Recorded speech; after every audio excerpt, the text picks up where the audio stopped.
Os recentes acontecimentos têm nos mostrado o quanto a ciência impacta em nosso dia a dia e o quanto devemos valorizar os pesquisadores e gerar um clima favorável para o desenvolvimento de pesquisas. E no Dia Nacional da Ciência e do Pesquisador, convidamos a professora doutora Thaís Bento para nos trazer reflexões importantes sobre o tema.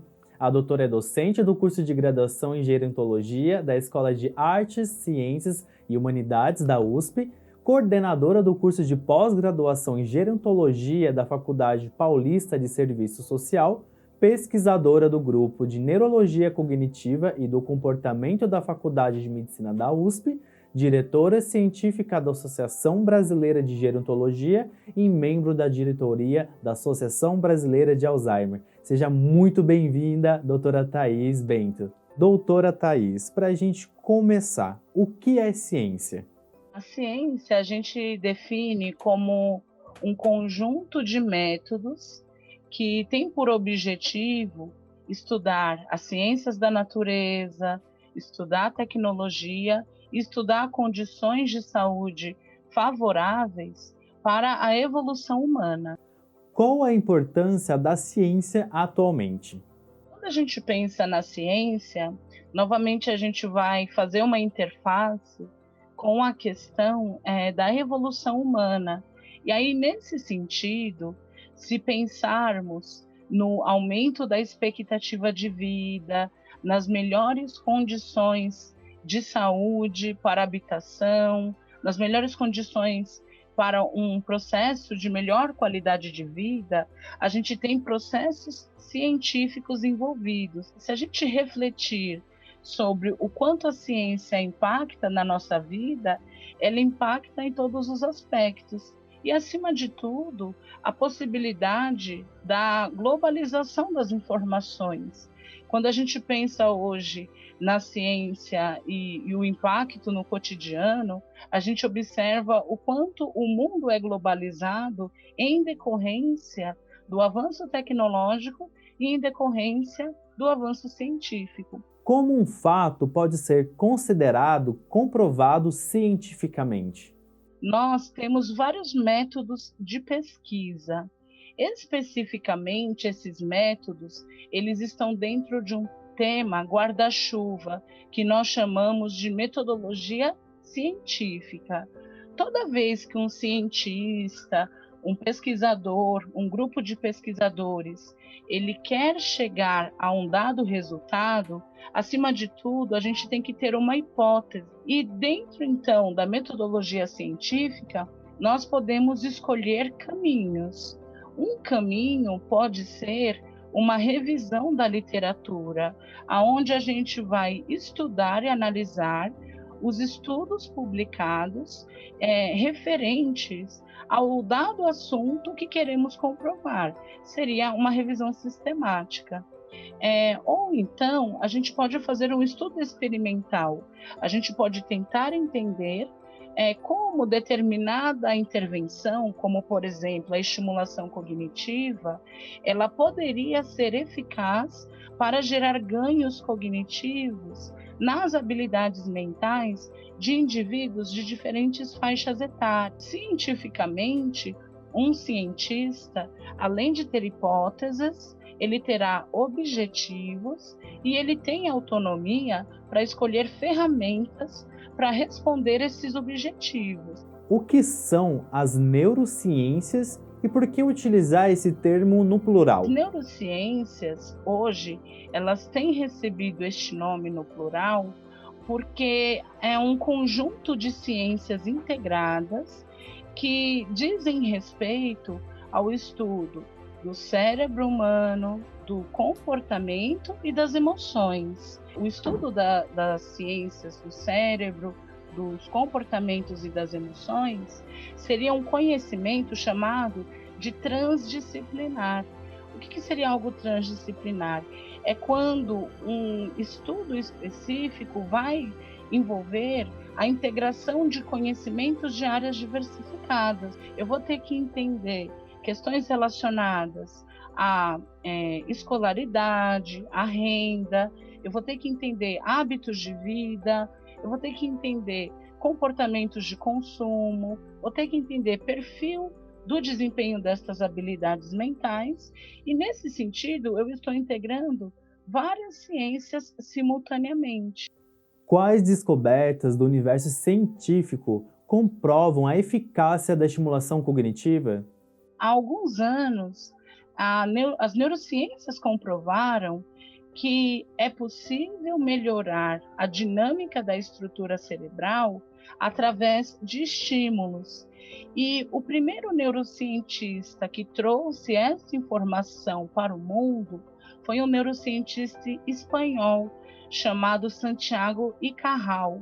Na década de 30, 40, 50, ele intensificou seus estudos para destacar que o cérebro adulto ele é capaz de gerar aprendizagens e que essas aprendizagens resultariam no nascimento de novos neurônios, que hoje a gente chama de neurogênese. O professor Santiago y Cajal começou a trazer essas evidências que o cérebro humano, mesmo em suas fases adultas, estava produzindo novos neurônios em um processo de aprendizagem. E nisso foi dando o quê? Espaço para que outros estudos fossem sendo consolidados, como os estudos da reserva cognitiva, que fala sobre a importância de criarmos uma poupança cognitiva desde as fases iniciais da vida, para que o indivíduo ele possa ter um desenvolvimento saudável e um cérebro capaz de neuroprotegê-lo de adversidades que possam acometê-lo durante a sua vida e a sua condição de saúde. O que você considera importante para que o nosso país seja referência e quais os benefícios para a nossa sociedade?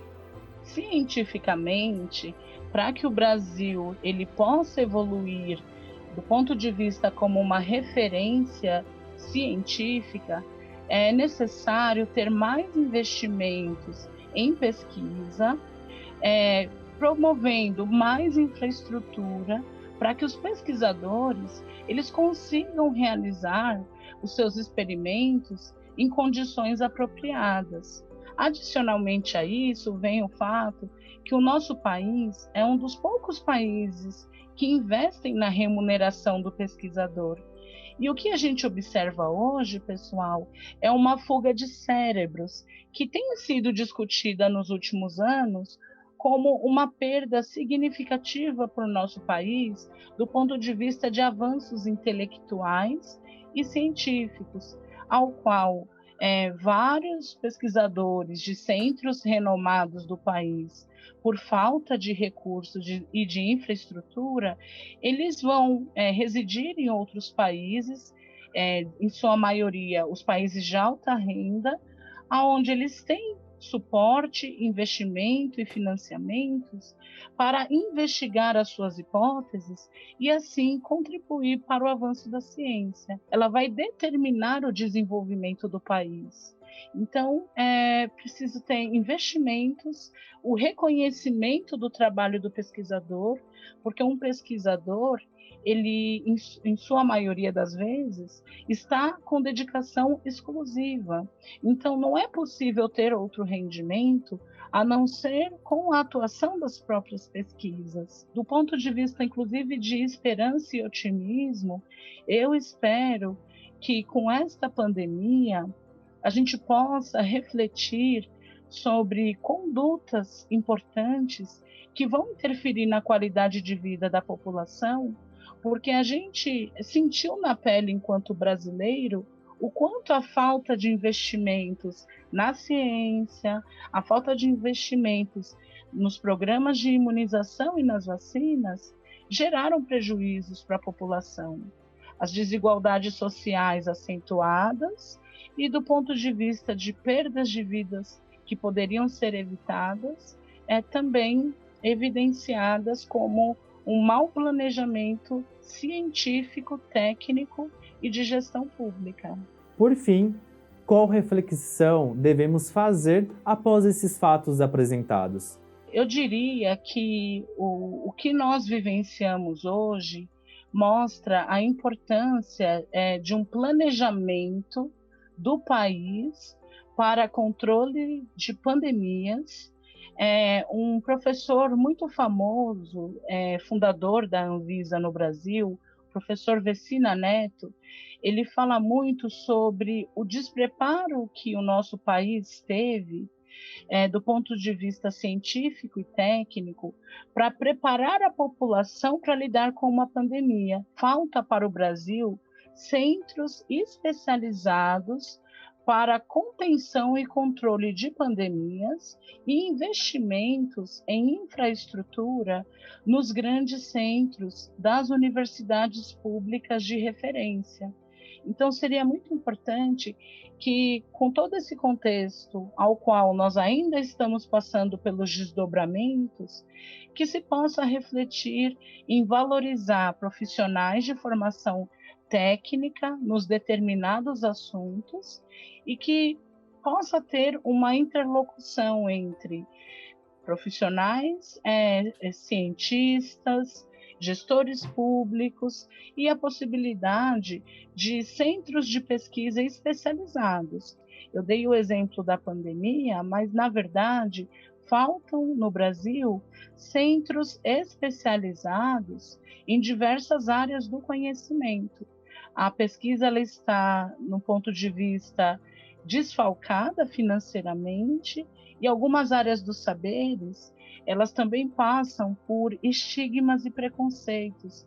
Então, hoje, muitas vezes, pessoas que estudam na área de humanas são pessoas com dificuldades ainda maiores de conseguirem financiamento, porque o nosso país não reconhece todas as áreas dos saberes como relevantes. E, na verdade, todas as áreas têm a sua importância, assim como o investimento na educação, ele é de suma importância para que tenhamos futuros cientistas. Eu finalizo até dizendo para que os estudantes que possam assistir e pessoas de outras faixas etárias saibam que a Universidade de São Paulo ela está com as portas abertas para estudantes do ensino médio visitarem pesquisas da universidade como estudantes de iniciação científica. Eu agradeço a oportunidade de estar com vocês e vamos sempre refletir que a ciência salva vidas e é a ciência que promove a nossa expectativa de vida. Mas eu agradeço pela iniciativa que o Supera ele se preocupa com a divulgação científica para a promoção da qualidade de vida da população, porque hoje nós, pesquisadores e cientistas, a gente quer sair da nossa caixinha, a gente quer que esse conhecimento técnico da nossa rotina seja aplicável para a vida da população, porque senão a ciência não tem sentido. E eu acho importante frisar a preocupação do Supera com a divulgação científica. Doutora Thaís Bento, muito obrigado pela sua participação. E você que está nos assistindo, muito obrigado também. Lembre-se de compartilhar e curtir esse conteúdo. Até mais!